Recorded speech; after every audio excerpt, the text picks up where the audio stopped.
Il y a quelques heures, Elon Musk faisait un nouveau point sur le Starship, un point particulièrement riche en nouvelles informations et révélateur sur l'avenir du programme. On commence en effet enfin à voir plus clair sur énormément de points qui restaient encore assez flous. Starship V2 et V3, Starship lunaire, réutilisation, premiers essais de retour au pas de tir, l'état du pas de tir de Floride, et encore bien d'autres étaient ainsi au programme de cette conférence de près de 45 minutes. Pour cet épisode, je vous propose de revenir ensemble sur l'essentiel à en retenir, sur les infos les plus intéressantes sur les véhicules, le 4e vol et encore bien d'autres. Mais avant de commencer, je tenais aussi à rapidement vous inviter à vous abonner si vous ne l'êtes pas encore, ainsi qu'à liker, commenter et partager afin de soutenir la chaîne, ce qui me permet de continuer à vous proposer du contenu. Sur ce, sans plus attendre, je vous propose de commencer avec la prochaine grande étape du programme, le 4e vol. Et si ce dernier se fera encore attendre quelques jours, et comme d'habitude quelques retards ne sont pas à exclure, il est aussi assez imminent. Les Starship 29 et Booster 11 ont en effet déjà tout débuté leurs essais, avec un essai statique les 25 et 27 mars pour le Starship 29, l'un étant avec les 6 moteurs et l'autre avec un seul pour simuler la désorbitation, et le Booster 11 ayant, lui, eu droit à sa mise à feu le 6 avril. Et ça n'a l'air de rien, mais SpaceX semble donc accélérer considérablement la cadence, réduisant de près de moitié le temps entre 2 vols à chaque nouveau lancement. Ainsi, si tout se passe bien, le 4e vol devrait avoir lieu dans moins d'un mois. Et ce 4e vol sera encore une fois un vol charnière. Tout d'abord, il apportera, comme chaque nouveau couple de prototypes, des changements relativement importants. Amélioration de la fixation des tuiles, de la résistance structurelle et encore bien d'autres. Mais il sera aussi un vol à surveiller de très près pour Super Heavy. Il est en effet prévu que le booster tente de se poser en mer et simule la présence d'une tour de lancement. En fait, vous le savez peut-être déjà, mais pour récupérer Super Heavy, ce dernier sera attrapé lors de son atterrissage par les bras robotisés de la tour de lancement.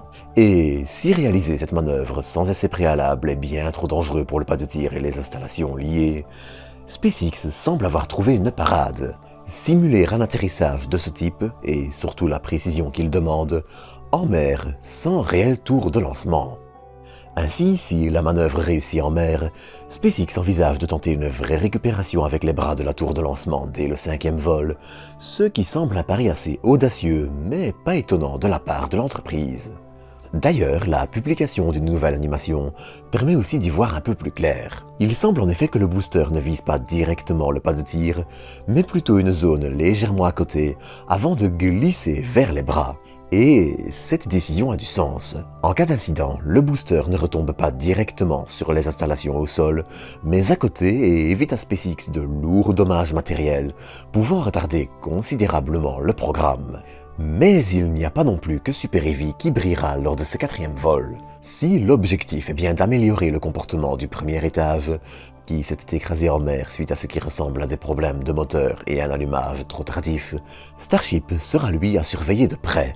Après 2 atterrissages en mer réussis, là aussi en utilisant une tour de lancement virtuelle, SpaceX devrait tenter de ramener le Starship à Boca Chica, ce qui sera central à suivre d'ici quelques vols tout au plus.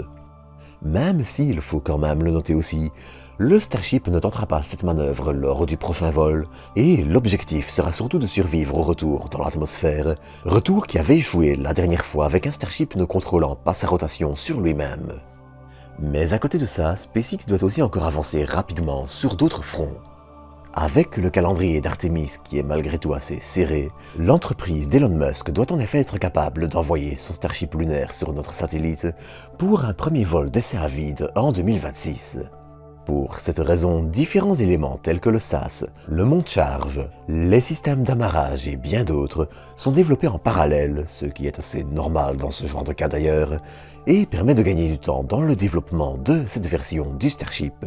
Starship lunaire qui sera, pour rappel, assez différent.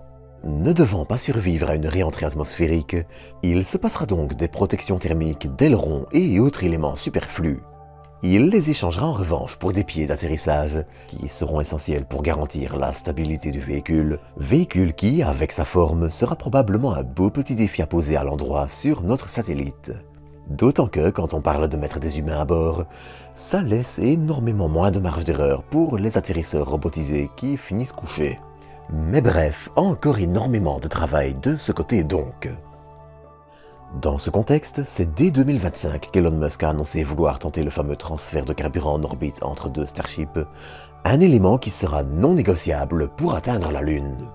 D'ailleurs, cela semble aussi indiquer que le premier essai effectué entre deux réservoirs lors du troisième vol a été suffisamment concluant pour permettre à l'entreprise de commencer à penser à l'étape suivante, même si SpaceX aime parfois un peu brûler les étapes pour le meilleur et pour le pire dans certains cas. Mais bref. En gros, 2025 s'annonce une année particulièrement remplie d'objectifs pour SpaceX. Premier rattrapage de Starship à Boca Chica, premier vol de Starship réutilisé, transfert de carburant, nouveau pas de tir. Et en parlant de pas de tir, là aussi, les choses devraient bouger. Alors qu'on a récemment vu la fin de la démolition des piliers de la table de lancement construite à Cap Canaveral, en Floride, Elon Musk a annoncé que l'objectif était d'avoir un premier pas de tir en service de ce côté dès mi-2025, avant la construction d'un second qui devrait probablement arriver assez rapidement. Ainsi, ce sont en tout 4 pas de tir qui sont envisagés pour le moment, à savoir 2 en Floride et 2 au Texas. Et si vous vous dites que le planning est déjà plutôt bien rempli, je n'ai fait qu'effleurer la face visible de l'iceberg. Déjà, les Starship V2 et V3 commencent tout doucement à se dévoiler, et avec eux de nouvelles améliorations pour Super Heavy aussi, qui semblent notamment voir ses ailerons évoluer vers une position comparable au Falcon 9. Ils sont également légèrement rabaissés et l'anneau de séparation pour la séparation à chaud légèrement revu, permettant probablement d'éviter que la flamme de Starship ne tape directement les ailerons, nécessitant alors plus de maintenance. D'autre part, et pour rappel, les Starship V2 devraient voir le couple pousser d'environ 10 mètres, et les V3 ajouter encore environ 20 mètres à ces 10 mètres. Et avec eux, les capacités du véhicule vont aussi suivre. In fine, ce sont près de 280 tonnes en orbite basse que SpaceX espère pouvoir lancer, soit près de 10 fois la charge utile d'une Falcon 9. Mais ce chiffre est encore aussi très lointain.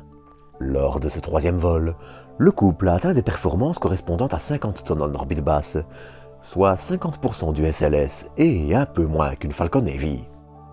Il y a donc encore énormément à faire pour atteindre les 100 tonnes annoncées au départ, et encore plus les 280. Même si d'un autre côté, il ne faut pas oublier non plus que le véhicule est encore en développement, et que les performances vont encore normalement grandement s'améliorer. Enfin, dans tout ça, la troisième génération de moteurs Raptor fera aussi son apparition. Et en étant à la fois plus puissante, l'objectif étant de dépasser les 10 000 tonnes de poussée sur Super Heavy, et plus résistante, devant aussi se passer de certaines protections thermiques assez lourdes, cette génération permettra encore d'augmenter la capacité du duo. Dans tous les cas, si tout va bien, la seconde génération de Starship devrait pointer le bout de son nez d'ici la fin de l'année, certains éléments supposés des prototypes V2 étant déjà sur le site de Boca Chica. En parallèle, et même si 6 autres boosters et Starship devraient encore être bientôt construits, SpaceX espère aussi augmenter considérablement la cadence de production d'ici l'année prochaine.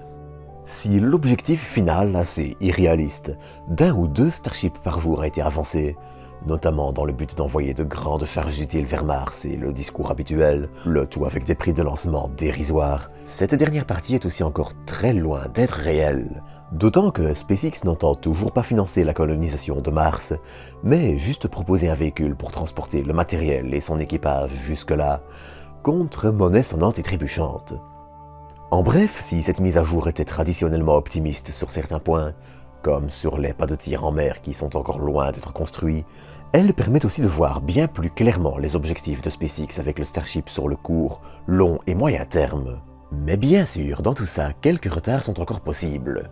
Le Starship est un programme complexe et des étapes telles que la réutilisation, le ravitaillement en orbite, la construction de nouveaux pas de tir, les lancements en mer et bien d'autres seront des étapes assez délicates et dures à maîtriser pour SpaceX, et même si on ne peut pas remettre en question les compétences de l'entreprise, eh bien on connaît aussi un peu l'optimisme débordant d'Elon Musk.